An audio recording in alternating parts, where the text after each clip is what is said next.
Welcome, seekers of wisdom, to a profound contemplation on the nature of human expression and the often unseen pitfalls embedded within the very words we choose to utter. We are here not to mock or to scorn, but to observe with dispassionate clarity, as the Stoics would, those particular linguistic habits that betray a mind unmoored, a spirit adrift in the turbulent seas of external circumstance. This is not about intellectual capacity in the conventional sense, but about the alignment of thought with reason, with nature, and with the principles of virtue. The stupid man in our discourse is not unintelligent, but rather unwise, driven by passions and impressions, unchecked by the guiding hand of reason. He is the one who speaks without deliberation, who reacts rather than responds, who permits the external world to dictate his inner state. Let us embark on this journey, examining 7 such pronouncements, each a window into a mind that has strayed from the path of tranquility and resilience, and contrasting them with the disciplined perspective that Stoicism tirelessly advocates. For in identifying these common utterances, we begin the arduous but rewarding work of cultivating a more robust and virtuous inner dialogue, a dialogue that shapes not only what we say, but more importantly, how we live. The first profound utterance of the man adrift in unreason, the one whose mind is yet to be disciplined by the rigors of Stoic contemplation, is the lament, "I wish things were different." This simple phrase, seemingly innocuous, carries within its brief compass the weight of profound suffering. It is a declaration of war against reality itself, a futile rebellion against that which has already transpired, or that which is undeniably present. When a man utters these words, he reveals a fundamental misunderstanding of the very fabric of existence, a deep-seated resistance to the principle of acceptance, which is the cornerstone of inner peace.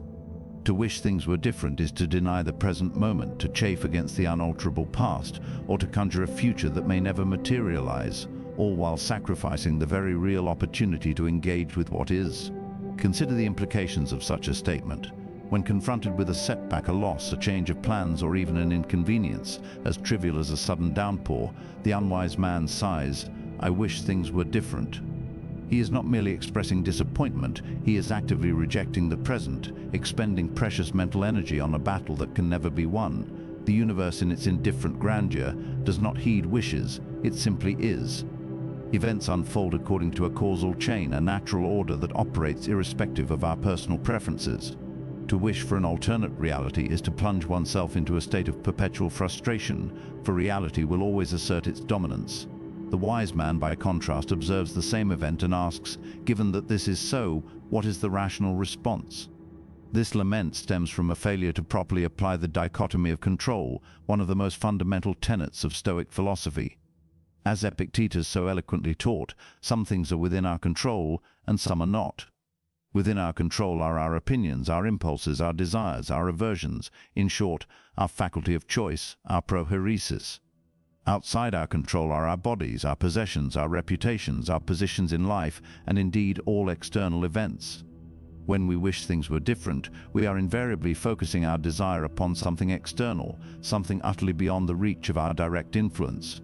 We are, in effect, attempting to control the uncontrollable, a sure path to vexation and mental anguish. The man who wishes things were different clings to an illusion of power over the past or over present circumstances. He believes, perhaps unconsciously, that if he laments enough or if he is sufficiently unhappy, reality might somehow bend to his will. This is a childish perspective, a hangover from infancy where a cry might indeed bring a change in environment, but adult life demands a more robust engagement with what is. The Stoic understands that the only true power we possess is over our judgment of events, our reactions, and our internal assent. If a door is closed, wishing it open does not open it. Observing it is closed and then deciding how to proceed, perhaps finding another door, perhaps accepting the need to wait, perhaps concluding that this path was not meant for us, that is the path of wisdom. Furthermore, this statement often arises from a misplaced sense of entitlement. "I wish things were different" can subtly morph into "I deserve for things to be different." This assumes that the universe owes us a particular configuration of events, that our desires should somehow dictate the cosmic unfolding. The Stoic perspective, however, encourages humility before the vastness of the cosmos. We are but a part of a larger whole, and our individual preferences are not the measure by which reality is calibrated. To accept our place, to understand that external events are indifferent to our comfort or discomfort, is to liberate ourselves from the shackles of expectation. Consider the common human experience of loss. A loved one passes away. The immediate raw emotion is grief, which is natural, but beyond that initial wave, the unwise man might repeatedly utter, "I wish they were still here," or "I wish things hadn't happened this way." While understandable in its emotional context, prolonged dwelling on this sentiment becomes destructive. It prevents acceptance. It hinders the process of moving forward, not by forgetting the departed, but by integrating their memory into a life that continues. The Stoic, though feeling the pain of loss, would acknowledge the event as beyond his control. He would recall that all things are loaned to us by fortune and must eventually be returned. He would focus on the good that was shared and on living virtuously in the time that remains, honoring the memory by embodying principles that transcend individual existence. The statement, "I wish things were different," is also a potent form of escapism. Instead of confronting the challenge presented by reality, the mind retreats into a fantasy of what might have been. This mental evasion prevents us from exercising our reason, from finding solutions, from adapting. If a project fails, the man who wishes things were different dwells on the what if, paralyzing himself from analyzing the failure, learning from it, and applying those lessons to future endeavors. The wise man, seeing the failed project, accepts its current state as a fact. His energy then shifts to identifying the controllable elements. What did I do? What could I have done differently? What can I do now to mitigate the damage or prepare for the next attempt? This constant yearning for an alternative reality erodes our capacity for gratitude. When we are always wishing for something else, we fail to appreciate the good that is present. We become blind to the blessings, small and large, that permeate our lives. The ability to find contentment in the present moment regardless of its imperfections is a hallmark of Stoic wisdom. Marcus Aurelius, facing the immense burdens of empire and personal suffering, repeatedly reminded himself to love fate, to embrace amor fati. He didn't wish away the plagues, the wars, or the treachery. He accepted them as the raw material upon which his virtue could be exercised. He recognized that every obstacle presented an opportunity for the practice of resilience, courage, and wisdom. To wish them away would be to wish away the very crucible in which his character was forged.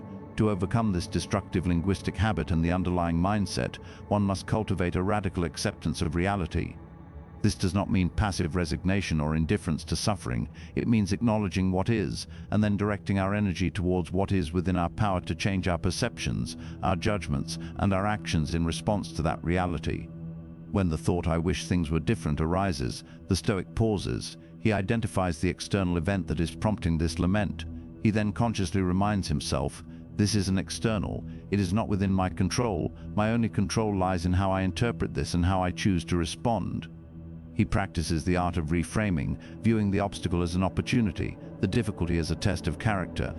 This shift in perspective is not easy. It requires diligent practice, like any other skill, but the reward is immense, a profound inner tranquility that is not dependent on the whims of fortune, a freedom from the tyranny of unfulfilled desires, and a greater capacity to engage with life as it truly is, rather than as we wish it to be.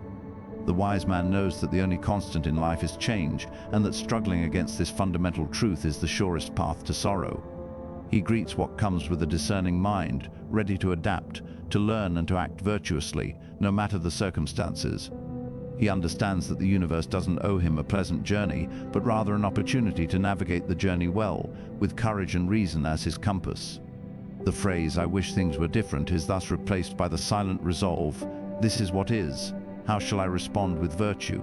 The second telltale sign of a mind yet untamed by reason, a mind that expresses itself in ways antithetical to Stoic tranquility, is the pronouncement, "I can't help feeling this way." This statement, often delivered with a sigh of resignation or a flare of indignant passion, reveals a deep and dangerous misconception about the nature of our emotions and our agency over our inner world. When a man declares, "I can't help feeling this way," he effectively abdicates responsibility for his emotional landscape, handing over the reins of his inner citadel to external events, to the actions of others, or to unexamined impulses. He perceives himself as a passive recipient of feelings, a mere victim of circumstances, rather than the conscious architect of his own inner state. From a Stoic perspective, this is a profound error, a fundamental misunderstanding of the power of prohairesis, our faculty of choice, and the critical role of our judgments in shaping our emotional responses.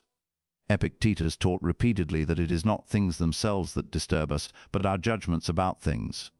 A common analogy used in Stoic thought is that external events are merely the raw material. It is our reason, our faculty of judgment, that processes this material into either a state of tranquility or a state of disturbance. When we say, "I can't help feeling this way," we are essentially denying this crucial intermediate step. We are claiming that the external event directly injects an emotion into us, bypassing our cognitive filters entirely. Consider anger, for instance. A man might say, "They made me angry," or "I can't help being furious after what they did." The Stoic would gently but firmly correct this perception. No one can make you angry. Their actions are external, indifferent. Your anger arises from your judgment about their actions, perhaps that they were unjust, disrespectful, or threatening. If you judge their actions to be merely mistaken or ignorant, or perhaps even something to be pitied, your emotional response will be entirely different. The choice of judgment, and therefore the choice of emotional response, remains yours. To declare, "I can't help feeling this way," is to hand over this invaluable power to others, making yourself a slave to their whims and actions. This abdication of emotional responsibility is incredibly disempowering. If our feelings are truly beyond our control, then we are indeed at the mercy of the world. But Stoicism offers a radical liberation from this servitude.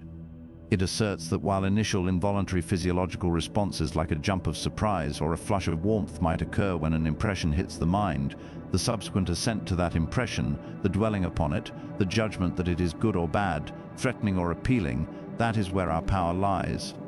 It is in this assent that an initial impression blossoms into a full-blown passion, such as fear, anger, or excessive desire. The man who says, "I can't help feeling this way," often mistakes the intensity or immediacy of an emotion for its inevitability. He feels a strong surge of jealousy or resentment, and rather than scrutinizing the underlying judgment that fuels it, he surrenders to it, believing it to be an unalterable part of his psychological makeup at that moment. He might rationalize it, "It's just how I am," or "Everyone would feel this way." But Stoicism challenges these assumptions. It posits that through diligent practice, through the application of reason and philosophical principles, we can train ourselves to scrutinize our impressions before giving them assent. We can learn to pause, to question, "Is this impression true? Is it rational? Is it conducive to my virtue? Is this within my control or external?"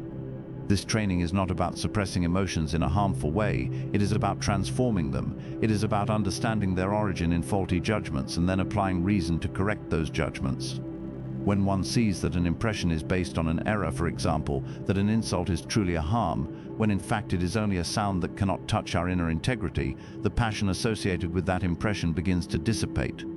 The wise man understands that true harm comes not from what others do to him, but from what he does to himself through his own judgments.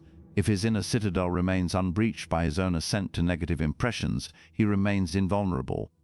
The statement also reflects a common societal narrative that often encourages emotional indulgence rather than emotional discipline. We are told to follow our feelings, to express ourselves without necessarily examining the wisdom or rationality of those expressions.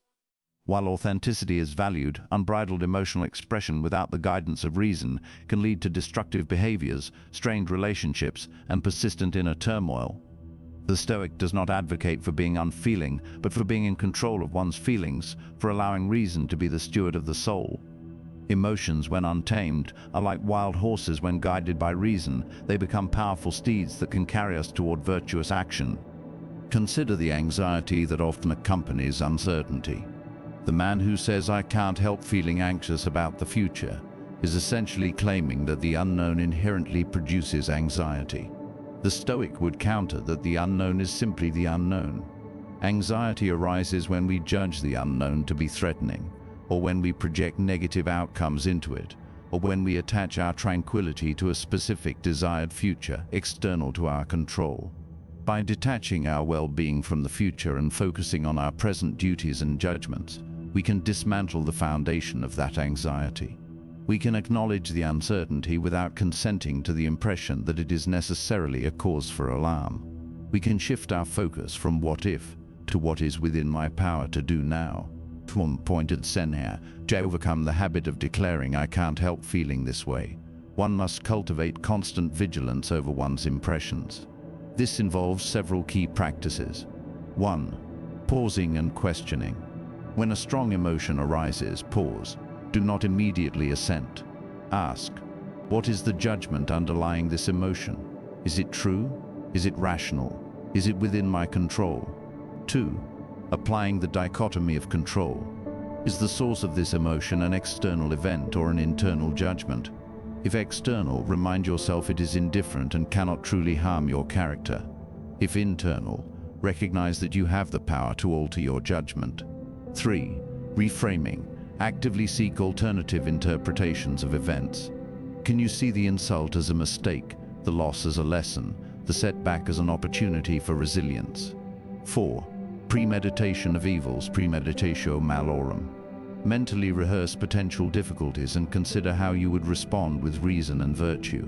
This prepares the mind and diminishes the shock and emotional upheaval when they actually occur. 5.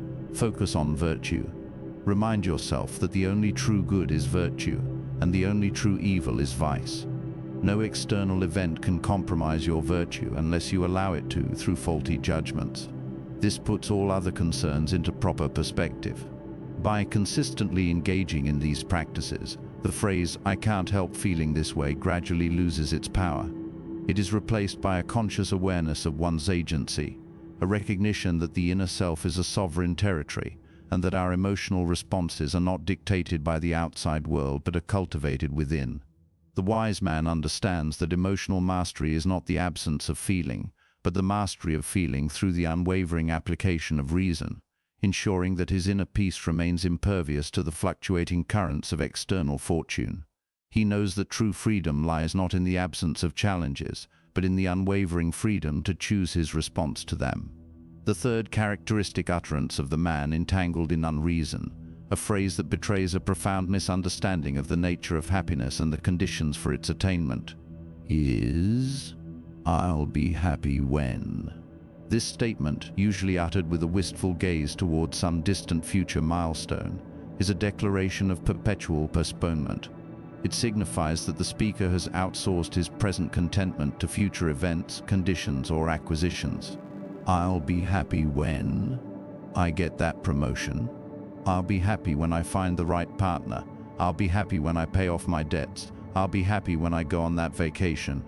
Each of these statements, though seemingly benign, represents a self-imposed prison, a constant deferral of eudaimonia, of flourishing, to an external and often uncertain future. From a Stoic perspective, this phrase is deeply problematic because it anchors one's inner state to things outside of one's control. True happiness for the Stoics is not a fleeting emotion dependent on pleasant external circumstances. It is eudaimonia, a state of flourishing attained through living a life of virtue and reason, irrespective of externals. When we say, "I'll be happy when," we are essentially saying my happiness depends on this external event which may or may not occur, and over which I have limited or no control. This is a recipe for chronic dissatisfaction, for the goalposts of happiness are constantly shifting. Even if the desired event materializes, the happiness derived from it is often transient, quickly replaced by a new "I'll be happy when." The man who lives by this mantra fails to grasp the critical Stoic distinction between what is truly good and what is merely preferred. Virtue, wisdom, justice, courage, and temperance is the only true good. Everything else, wealth, health, reputation, pleasure, are indifferents, neither good nor bad in themselves, but merely preferred or dispreferred. To attach one's happiness to an indifferent is to confuse the means with the end, to seek enduring contentment in fleeting phenomena. Even if one acquires the promotion, the partner, the wealth, these things are subject to fortune's whims. They can be lost, they can disappoint, they can fail to deliver the promised enduring bliss. If our happiness is tied to their presence, then their absence or transformation inevitably leads to suffering. This constant deferral of happiness also strips the present moment of its inherent value and its potential for virtue. When we are always looking ahead, we fail to fully inhabit the now. The present, the only time we actually possess, becomes merely a waiting room for a future that may never arrive in the desired form. The Stoic, by contrast, emphasizes living fully in the present, focusing on what can be done virtuously right now. The work, the relationships, the simple act of breathing, these are the arenas for the practice of virtue, and therefore the true source of eudaimonia. Marcus Aurelius admonished himself to do not disturb yourself by picturing your life as a whole. Do not let all the various troubles which you may have to face in the future upset you. But in each situation ask yourself, what is there in this that is unbearable and beyond my power to endure? You will be ashamed to admit it. His focus was always on the present task, the present challenge, the present opportunity for virtuous action. Furthermore, "I'll be happy when" is often an excuse for inaction in the present. If I believe my happiness is contingent on some external future state, I might neglect the internal work necessary for cultivating true contentment. I might avoid confronting difficult truths, improving my character, or engaging in meaningful self-reflection, all because I believe the real solution lies outside myself, in a future acquisition. This creates a cycle of procrastination, regret, and enduring unhappiness. Consider the pursuit of wealth. Many declare, "I'll be happy when I'm rich." Yet history and personal experience are replete with examples of wealthy individuals who are profoundly unhappy. Why? Because wealth isn't indifferent. It can facilitate certain comforts, but it does not automatically confer wisdom, justice, courage, or temperance. In fact, it can sometimes exacerbate vices, leading to greed, arrogance, or a debilitating fear of loss. Seneca himself, despite his immense wealth, constantly reminded himself and his readers of its transient nature and the importance of cultivating an inner fortress that could withstand its loss. He argued that the wise man is equally content in poverty or riches, for his happiness is derived from his character, not his possessions. The phrase "I'll be happy when" also breeds a dangerous form of conditional living. Our relationships become conditional, our work efforts conditional, our very existence conditional. We are always waiting for an external validation or reward before allowing ourselves to feel complete or joyful. This prevents genuine engagement with life, as it keeps us in a state of suspended animation, always striving for an unreachable horizon. The irony is that the very act of striving, when done with virtue and without attachment to the outcome, is the path to flourishing. To disarm the destructive power of "I'll be happy when," one must diligently cultivate a few core Stoic practices. 1. Radical presence. Train yourself to focus on the present moment. What can you do right now, with integrity and reason? What are the duties at hand? Practice mindfulness, observing your thoughts and actions without judgment. 2. Internalize happiness. Remind yourself that happiness, eudaimonia, is an internal state, a consequence of living in agreement with reason and virtue. It is not something that is given to you by external circumstances, but something you cultivate within. 3. Reevaluate good and bad. Constantly apply the dichotomy of control. What are you labeling as good or bad? Are these truly goods or evils, or are they indifferents? Remind yourself that only virtue is good, only vice is evil. This frees your happiness from the unpredictable fluctuations of external events. 4. Practice gratitude. Actively seek out and acknowledge the good that is present in your life now. Even in challenging circumstances, there is always something to be grateful for: the ability to reason, the health you possess, the breath you take, the opportunity for virtuous action. This shifts focus from what is lacking to what is abundant. 5. Embrace the process. Understand that life is a continuous journey, not a destination. Joy and meaning are found in the disciplined engagement with the process of living, in the continuous effort to act virtuously, to learn, to grow. Don't wait for a future reward to validate your efforts. Let the virtuous effort itself be the reward.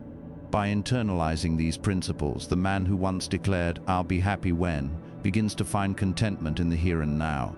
He understands that the conditions for his flourishing are always available to him, residing not in the unpredictable theater of the world, but within the sovereign domain of his own mind, in his choices, his judgments, and his unwavering commitment to living a life aligned with reason and virtue. He is happy now, not because circumstances are perfect, but because his inner state is wisely cultivated, untethered from the capricious tides of external fortune. The fourth, revealing phrase frequently uttered by the man who has not yet fully grasped the essence of Stoic philosophy is, "What will people think of me?" This question, often whispered in anxious tones or manifesting as hesitation and paralysis, betrays a mind deeply entangled in the web of external validation, a mind that has surrendered its inner autonomy to the fickle court of public opinion. When a man is overly concerned with what people will think, he makes himself a slave to the judgments of others, allowing their arbitrary opinions to dictate his choices, his actions, and ultimately, his very sense of self-worth. From a Stoic perspective, this external orientation is a profound error because it places one's most valuable possession, one's character and inner peace, at the mercy of something entirely outside of one's control: the perceptions and judgments of other people. Reputation, public image, praise, blame. These are all externals, mere indifference. They can neither add to nor subtract from one's virtue. As Epictetus taught, our true good resides in our prohairesis, our faculty of choice, and our alignment with reason. What others think of us has no bearing on this internal domain. The man who is consumed by what will people think often sacrifices authenticity and integrity on the altar of popularity. He might shy away from expressing a truthful opinion for fear of disapproval. He might avoid a virtuous action if he believes it will be misunderstood or ridiculed. He might even engage in actions that go against his own principles if he believes it will gain him favor or avoid criticism. This constant calibration of behavior to external expectations is utterly exhausting and spiritually debilitating. It prevents the development of a strong, consistent, and virtuous character, for it prioritizes superficial approval over genuine moral rectitude. Consider the Stoic emphasis on living in accordance with nature, which includes living in accordance with one's own rational nature. To act solely based on what others might think is to violate this principle. It is to deny the inner voice of reason and conscience, allowing external pressures to usurp our internal moral compass. The wise man acts according to his best judgment, based on reason and virtue, and then accepts whatever consequences, including social ones, may follow. His actions are not contingent on applause or dread of condemnation. Marcus Aurelius, despite being the most powerful man in the world, constantly reminded himself of the triviality of others' opinions. He observed that those whose good opinion we crave are often themselves flawed, ignorant, and swayed by passions. Why then should we grant their fleeting judgment such immense power over our inner state? He wrote, "How much time he gains who does not look to see what his neighbor says or does or thinks, but only at what he does himself, to make it just and holy." This is a call to radical self-focus, not out of selfishness, but out of a profound understanding that our primary duty is to cultivate our own character, and that external opinions are irrelevant to this sacred task. The fear of judgment also breeds a deep sense of insecurity. If our worth is derived from others' perceptions, then we are constantly vulnerable. A single critical comment, a slight, a misunderstanding can shatter our fragile self-esteem. The Stoic, by rooting his self-worth in his virtue and his adherence to reason, cultivates an unshakable inner confidence. He knows that his true value is intrinsic, derived from his choices and his character, and thus cannot be diminished by the praise or blame of others. Moreover, the desire for external approval can lead to a kind of moral cowardice. If speaking truth to power, or defending an unpopular but just cause, risks social ostracism or ridicule, the man obsessed with others' opinions will likely remain silent. The Stoic, however, understands that courage is a virtue, and that justice demands speaking and acting in accordance with truth, regardless of the personal cost to one's reputation. Seneca praised the man who, even when he stands alone, holds fast to what he believes to be right.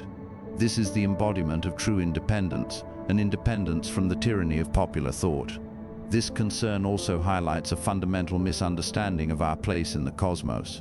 We are all transient beings, and the opinions of others, even those closest to us, are equally transient. To base our inner peace on something so ephemeral is to build our house upon shifting sands. The wise man seeks lasting foundations for his contentment, foundations that reside within his own rational faculty and his virtuous choices. To free oneself from the shackles of "what will people think of me," one must consciously and diligently cultivate certain Stoic attitudes. 1. Internalize your value. Reaffirm that your worth comes from your character, your reason, and your virtuous choices, not from external validation. Your prohairesis is your true good. 2. Apply the dichotomy of control. Recognize that the opinions of others are entirely external to you. You cannot control what others think, feel, or say about you. To worry about it is to attempt to control the uncontrollable, leading to inevitable frustration and anxiety. 3. Focus on duty and virtue. Shift your focus from what is popular to what is right. Ask yourself, what is my duty here? What would wisdom, justice, courage, and temperance dictate? Let these principles be your sole guide. 4. Practice indifference to indifference. Train yourself to view reputation, praise, blame, and social standing as indifference. They are not good or bad in themselves, and they cannot touch your inner core. Seneca urged us to despise all the things that are admired by the vulgar crowd. 5. Reflect on the nature of others' judgments. Remind yourself that those judging you are often themselves flawed, guided by their own passions and ignorance. Their judgments are often ill-informed, fickle, and irrelevant to your true character. 6. Embrace authenticity. Cultivate the courage to be yourself, to speak your truth, and to act in accordance with your principles, even if it means standing alone or facing criticism. True integrity requires this. By diligently practicing these mental shifts, the anxious question, "What will people think of me?" loses its grip. It is replaced by a quiet confidence born of inner rectitude. The wise man walks his path guided by his own reason, accountable primarily to himself and to the principles of virtue, secure in the knowledge that his true worth is an unassailable fortress, impervious to the shifting winds of external opinion. He understands that the only judgment that truly matters is the one he passes upon himself, in the quiet chambers of his own conscience, evaluating his fidelity to reason and virtue. The fifth utterance that clearly marks a mind yet unanchored by Stoic principles is the grievance, "I deserve better. It's not fair." These statements, often spoken with a tone of indignation, resentment, or self-pity, are profound expressions of entitlement and a deep misunderstanding of the universe's operations, the nature of justice, and our place within the cosmic order. When a man declares, "I deserve better," he implies that reality has somehow failed to live up to his expectations, that he is owed a particular outcome simply by virtue of his existence or his perceived efforts. When he laments, "It's not fair," he projects a human conception of distributive justice onto an indifferent cosmos, a cosmos that operates on causal laws, not on individual preferences or a system of rewards and punishments based on perceived merit. From a Stoic perspective, this mindset is fundamentally irrational and a potent source of suffering. Firstly, it assumes an external agency is somehow obligated to cater to one's desires. But the universe is not a benevolent parent, nor a strict judge. It is a system of interconnected causes and effects. Events unfold according to nature, not according to what any individual deserves. As Marcus Aurelius recognized, whatever happens to you was prepared for you from all eternity, and the concatenation of causes was from eternity spinning out the thread of your being, and of that which is incident to it. To demand that this intricate web of causality conform to one's personal sense of fairness is to wage a losing battle against the very nature of existence. This sense of entitlement stems from a failure to correctly apply the dichotomy of control. What we deserve in terms of external goods, wealth, health, fame, success, are all indifferents. They are outside our control. We can work towards them, but their ultimate attainment is subject to fortune. What we do control is our effort, our virtue, our choices in the face of circumstances. The only thing we truly deserve, in the Stoic sense, is the consequence of our own virtuous or vicious actions. If we act virtuously, we deserve the inner tranquility and self-respect that come with it. If we act viciously, we deserve the inner turmoil and self-reproach. External outcomes, however, are never guaranteed by our virtue. Good things happen to bad people, and bad things happen to good people. This is simply the nature of the world. The phrase, "it's not fair," often arises from a comparison with others. We see someone less deserving, in our estimation, receiving greater rewards, or someone suffering less than we believe they should. This comparative thinking is a trap. It draws us away from our own path, our own duties, and our own inner work. The Stoic is concerned with his own prohairesis, his own choices, and his own moral progress, not with the external allotments of others. Comparing ourselves to others, especially in terms of externals, inevitably leads to envy, resentment, or arrogance, all of which are detrimental to inner peace. Furthermore, these statements often imply that there is some universal cosmic judge whose job it is to ensure fairness as we perceive it. But the Stoics saw the universe as rational and ordered, yes, but not necessarily designed for our individual comfort or to fulfill our specific ideas of equity. The justice of the universe is in its consistent causal operation, not in its adherence to human ideals of proportional reward. What appears unfair to us may simply be an event that is part of a larger, incomprehensible whole, or an obstacle designed to test and strengthen our virtue. To lament "I deserve better" or "it's not fair" is to deny the essential role of adversity in character development. If everything were perfectly fair and always aligned with our desires, there would be no opportunity for courage, resilience, patience, or wisdom. Challenges, setbacks, and perceived injustices are the very raw material upon which virtue is forged. As Seneca often pointed out, prosperity often conceals our weaknesses, while adversity reveals and strengthens our true character. To wish away the unfairness is to wish away the very opportunities for growth and the practice of genuine Stoic strength.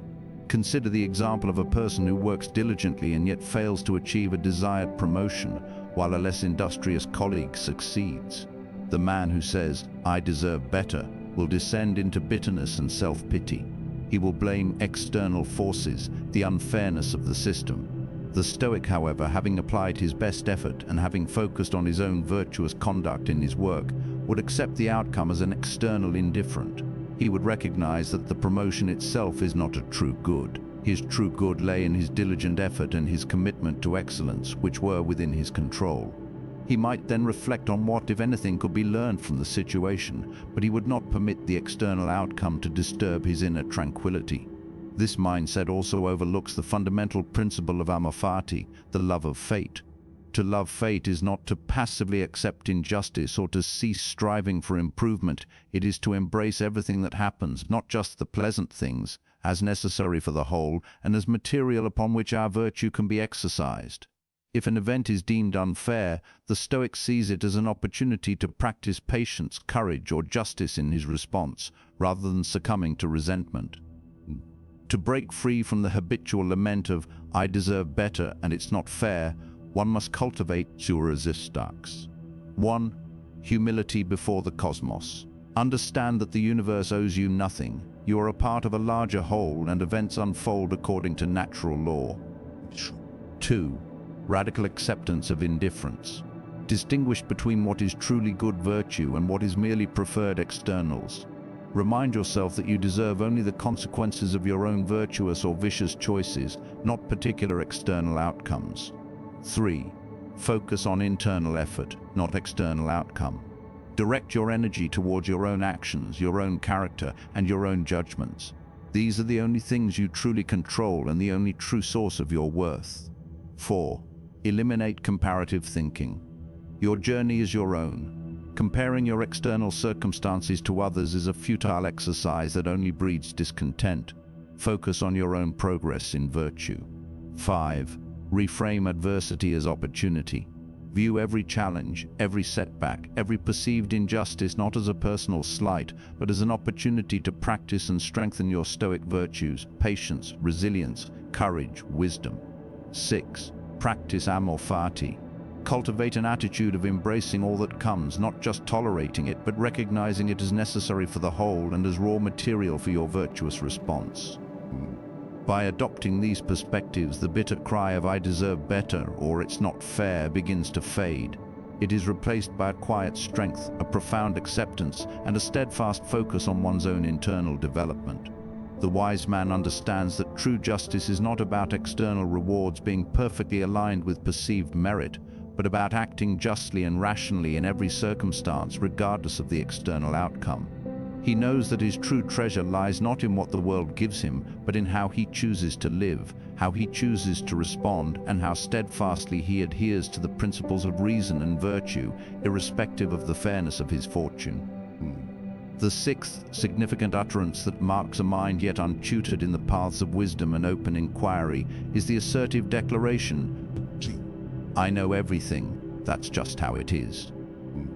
These statements, whether spoken with arrogant confidence or dismissive finality, betray a dangerous intellectual complacency and an unwillingness to engage in critical self-reflection or open-minded learning.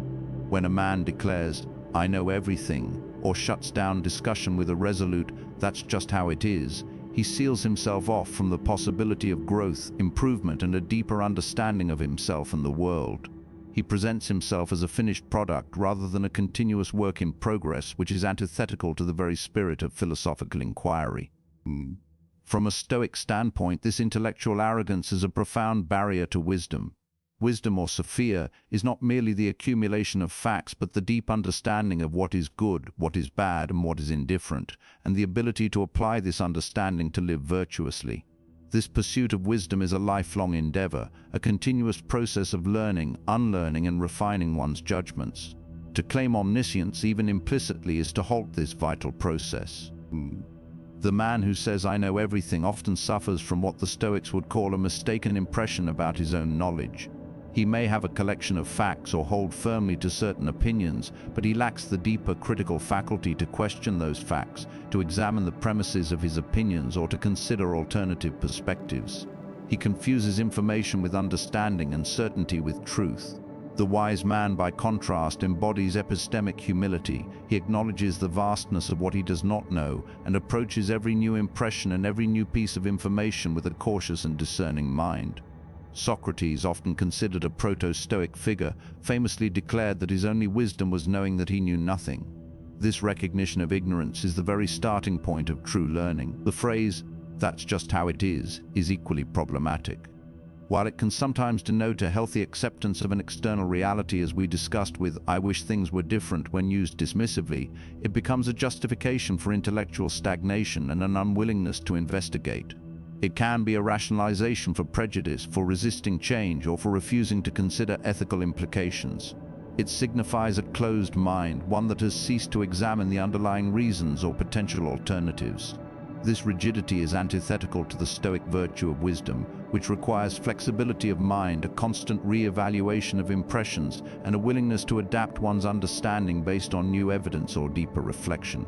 The Stoics emphasize the importance of prosoche, or constant attention, a vigilance over one's impressions and judgments. The man who claims, "I know everything," or "that's just how it is," has abandoned this vigilance. He operates on autopilot, assenting to impressions without critical scrutiny, believing his current understanding to be complete and unassailable. This leads to dogmatism, an inability to learn from mistakes, and a resistance to philosophical progress. Consider how this mindset impacts moral development. If one believes they know everything about right and wrong, they may become blind to their own moral failings, incapable of empathy, or unwilling to reconsider their ethical positions in complex situations. Justice, a core Stoic virtue, requires an open and discerning mind, a willingness to understand different perspectives and to continually refine one's ethical framework. The arrogant individual, encased in his own certainty, cannot engage in such a process. Marcus Aurelius, despite his imperial power and access to all knowledge of his time, consistently reminded himself of the need for continuous learning and self-correction. He sought wise counsel, reflected deeply in his meditations, and never assumed he had arrived at a complete understanding. He understood that the pursuit of wisdom is an ongoing journey, not a static destination. To think otherwise is to fall into a dangerous hubris. The "I know everything" mindset also hinders effective communication and collaboration. If one refuses to genuinely listen to others, believing their own perspective to be superior and exhaustive, then true dialogue becomes impossible. This isolates the individual and prevents the collective learning and growth that can arise from respectful exchange of ideas. To overcome the pitfalls of intellectual arrogance and closed-mindedness, one must cultivate several Stoic practices. 1. Epistemic humility. Consciously acknowledge the limits of your own knowledge. Remind yourself that true wisdom begins with the recognition of one's ignorance. Embrace a stance of perpetual student. 2. Socratic questioning. Develop the habit of questioning your own assumptions, beliefs, and impressions. Ask, "Why do I believe this? What evidence supports it? What are the counter-arguments? Am I certain or merely convinced?" 3. Active listening. Approach conversations with a genuine desire to understand others' perspectives rather than merely waiting for your turn to speak or to refute. Seek to learn from everyone, for every individual holds a piece of the vast tapestry of human experience and understanding. 4. Embrace discomfort of uncertainty. Recognize that uncertainty is a natural part of inquiry. Do not rush to premature conclusions. Be comfortable with "I don't know" or "I need to investigate further." 5. Welcome correction. View challenges to your ideas not as attacks but as opportunities for refinement and growth. The wise person is grateful for honest feedback that helps correct erroneous judgments. 6. Continuous learning, locus of learning. See life itself as a classroom. Read widely, engage deeply, reflect constantly. Understand that the pursuit of wisdom is a never-ending journey of self-improvement and refinement of reason. By embodying these practices, the man who once declared, "I know everything," or "that's just how it is," transforms into a humble inquirer, forever curious, forever learning. He understands that true wisdom is not about having all the answers, but about continuously seeking them with an open mind, a discerning spirit, and an unwavering commitment to truth and reason. He knows that intellectual flexibility and a willingness to constantly refine one's judgments are indispensable tools for navigating the complexities of existence and for cultivating an ever-deepening understanding of the world and his place within it. The seventh and final linguistic indicator of a mind not yet aligned with Stoic rationality, a phrase that often serves as a self-imposed barrier to personal growth and virtuous action, is, "I don't have time, I'm too busy." These statements, often spoken with a tone of hurried stress or a dismissive wave of the hand, reveal a profound mismanagement of priorities, a failure to recognize the true value of one's most finite resource, time, and a subtle abdication of responsibility for one's own moral and intellectual development. When a man utters these words as a default explanation for neglecting important tasks, relationships, or personal well-being, he reveals a life lived reactively rather than proactively, driven by external demands rather than internal purpose. From a Stoic perspective, this excuse is deeply problematic because it implies that our time is entirely dictated by external forces, that we are passive victims of overwhelming schedules. While external commitments and responsibilities are indeed real, the Stoics teach that we always retain control over our ascent, our judgments, and our choices regarding how we allocate our most precious non-renewable resource, our time. To say, "I don't have time," is often a polite or perhaps even unconscious way of saying, "This is not a priority for me," or "I choose to prioritize other things." And while prioritizing is necessary, the wise man ensures that his priorities are aligned with virtue and reason, not merely with societal expectations or superficial demands. Seneca, in particular, dedicated extensive thought to the nature of time in his essay on the shortness of life. He argued passionately that life is not short, we simply waste a great deal of it. We waste it on trivial pursuits, on anxieties about the future, on regrets about the past, and crucially, on things that do not contribute to our virtue or our true well-being. When we claim, "I'm too busy," we are often busy with things that upon Stoic scrutiny would be deemed largely indifferent or even detrimental to our flourishing. We are busy chasing external goods, managing countless distractions, or performing tasks that yield little true value, all while neglecting the cultivation of our character, the practice of self-reflection, and the deepening of meaningful relationships. The man who perpetually claims, "I don't have time," often fails to distinguish between urgency and importance. He allows the urgent, often trivial demands of the external world to dominate his schedule, pushing aside the truly important, the foundational work of personal growth, the nurturing of his inner life, the deliberate practice of virtue. For the Stoic, the most important task is always the cultivation of one's proairesis, the purification of one's judgments, and living in accordance with reason. If we do not make time for this, we are effectively choosing to remain unvirtuous, unwise, and ultimately unhappy. Consider the implications for personal development. How can one practice self-control, reflect on one's errors, engage in philosophical study, or prepare for adversity if one is always too busy? These are not tasks that happen automatically. They require dedicated time and effort. When these are perpetually sidelined, the individual remains stagnant, unable to apply the Stoic principles that could alleviate his very busyness and stress. The constant pressure of feeling too busy is often a symptom of a mind that is externally driven, constantly reacting, rather than a mind that is intentionally shaping its own schedule around its core values. Moreover, "I don't have time" often serves as an excuse for avoiding difficult but necessary tasks. It is easier to say one is busy than to admit one is procrastinating, or fearful, or simply unwilling to put in the effort required for genuine improvement. This evasion leads to a buildup of neglected duties, both external and internal, creating a cycle of stress and eventual regret. The Stoic, by contrast, embraces duty. He recognizes that there are things that must be done, and he applies himself to them with reason and courage, regardless of how much time he feels he has. He proactively allocates time for what matters. Marcus Aurelius, despite managing an empire, found time for daily self-reflection and philosophical practice. This was not because he had an abundance of free hours, but because he understood that nurturing his inner life, his guiding reason, was the most critical task of all. He knew that if his inner citadel was compromised, no amount of external success would bring him peace or enable him to govern justly. He prioritized his philosophia. To dismantle the power of "I don't have time" and "I'm too busy," one must engage in a rigorous process of self-examination and reprioritization. 1. Audit your time. Honestly assess where your time is actually going. Track your activities for a week. You may discover that much of your busyness is devoted to trivialities, distractions, or things that add little value to your life or character. 2. Define your priorities. Stoic style.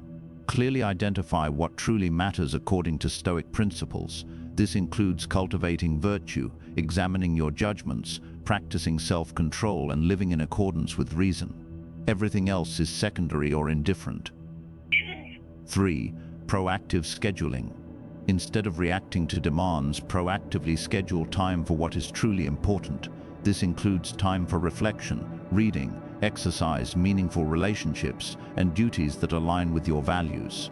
Treat these appointments with yourself as sacrosanct. 4. Practice saying no. Cultivate the courage to decline requests or commitments that do not align with your priorities and that detract from your most important work. This is an exercise in self-respect and temperance. 5. Focus on the present task. Diligence. When engaged in a task, give it your full attention, perform it with excellence, and complete it efficiently. This minimizes procrastination and the feeling of being constantly behind. 6. Remind yourself of life's brevity. Seneca's words are a constant reminder. It is not that we have a short time to live, but that we waste a lot of it. This awareness can be a powerful motivator to use our time wisely, especially for the pursuit of wisdom and virtue. 7. Differentiate urgent versus important. Continuously ask yourself, is this truly important for my character or for my duties, or is it merely urgent? Prioritize the important and delegate or eliminate the merely urgent when possible. By diligently applying these practices, the persistent lament of "I don't have time" begins to transform. It is replaced by a sense of deliberate control over one's schedule, a profound appreciation for each passing moment, and a steadfast commitment to allocating one's life force towards what truly contributes to a virtuous and flourishing existence. The wise man knows that time is not something he finds, but something he makes, and he makes it for the things that genuinely matter, for the cultivation of his inner life, ensuring that his days are not merely filled, but truly lived with purpose and reason. He understands that the ultimate purpose of his time is to become a better human being, a more rational agent, and a more virtuous participant in the cosmic dance of existence. We have now journeyed through these 7 common utterances, each a mirror reflecting a mind unguided by the principles of Stoicism.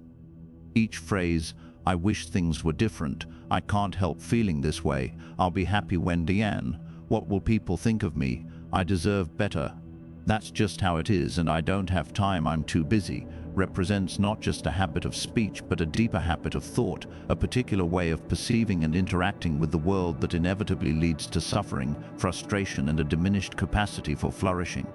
The power of language, as we have seen, is immense. Our words are not merely descriptions of our inner state, they are actively shaping it, reinforcing the very impressions and judgments that give rise to them. When we articulate these unstoic sentiments, we are in effect carving deeper grooves of irrationality into our minds, making it harder to break free from their tyranny.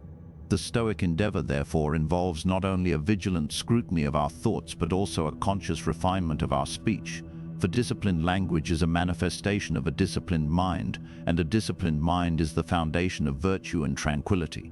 The journey away from these stupid sayings is the journey towards wisdom. It is a journey of internalizing the dichotomy of control, truly understanding what is within our power and what is not. It is a journey of recognizing that our emotions arise from our judgments, and that we possess the radical freedom to assent or withhold assent from those judgments. It is a journey of anchoring our happiness not in the fleeting external world, but in the unassailable fortress of our own virtuous character. It is a journey of liberating ourselves from the tyranny of others' opinions, of cultivating a robust sense of self-worth based on our inner integrity. It is a journey of embracing humility and open-mindedness, forever a student in the vast school of life. And it is a journey of mastering our time, prioritizing the cultivation of our inner self above the clamor of external demands. This is not a path for the faint of heart, nor for those who seek instant gratification. It requires relentless practice, unwavering vigilance, and a profound commitment to reason. There will be setbacks, moments of relapse into old habits of thought and speech, but the Stoic reminds himself that progress, not perfection, is the goal. Each time we catch ourselves uttering one of these phrases, each time we pause to scrutinize the underlying irrationality, we are exercising our prohairesis, we are strengthening our rational faculty, and we are inching closer to the ideal of the sage, to a life lived in harmony with nature, with reason, and with virtue. Let us therefore cultivate an inner dialogue marked by acceptance of what is, responsibility for our emotional landscape, contentment in the present, indifference to externals, humility in our knowledge, and a purposeful allocation of our precious time. For in doing so, we do not merely change what we say, we transform who we are, stepping ever more firmly onto the path of true human flourishing. The choice, as always, remains within our power. Let us choose wisely.